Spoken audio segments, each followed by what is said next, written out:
Breaking news पाहूया नंदुरबारमधून। नंदुरबार शहरात 2 गटात वाद झालाय। पोलिसांच्या मध्यस्थीनंतर परिस्थिती नियंत्रणात आलेली आहे। नागरिकांना शांतता राखण्याचं पोलिसांच्या माध्यमातून आवाहन करण्यात आलेलं आहे। नंदुरबार शहराच्या शांततेला गालबोट लागलेला आहे। नंदुरबार शहरातील डॉक्टर बाबासाहेब आंबेडकर चौक परिसरात दगडफेक झालेली आहे। राम रहीम चौक परिसरात वाहनांची जाळपोळ करण्यात आली। पोलीस वाहनांवर देखील दगडफेक झाली आहे। त्यामध्ये एक पोलीस हे गंभीर जखमी झालेले आहेत। नंदुरबार शहरात 2 गटात वाद झालाय। जे शहरामध्ये तणावाचं वातावरण निर्माण झालेलं आहे ते वातावरण फैलाने किंवा इतर जे काही अफवा उडतात त्या अफवा उडवून आपण पसरवण्याचं काम करू नये।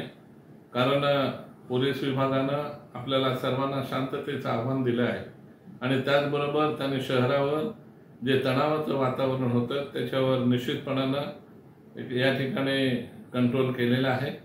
आणि आपल्याला सर्वांना माहीत आहे नंदुरबार शहर हे शांतताप्रिय शहर आहे। त्याच्यामुळे कोणीही अफवांवर विश्वास ठेवू नका आणि आपण सर्वांनी शांतता पक्षी नांदता येईल आपल्या शहरामध्ये त्या दृष्टीने आपण प्रयत्न करावा ही माझी सर्वांना नम्र विनंती आहे। लोकशाही मराठी ऐका, पहा, जागरूक रहा।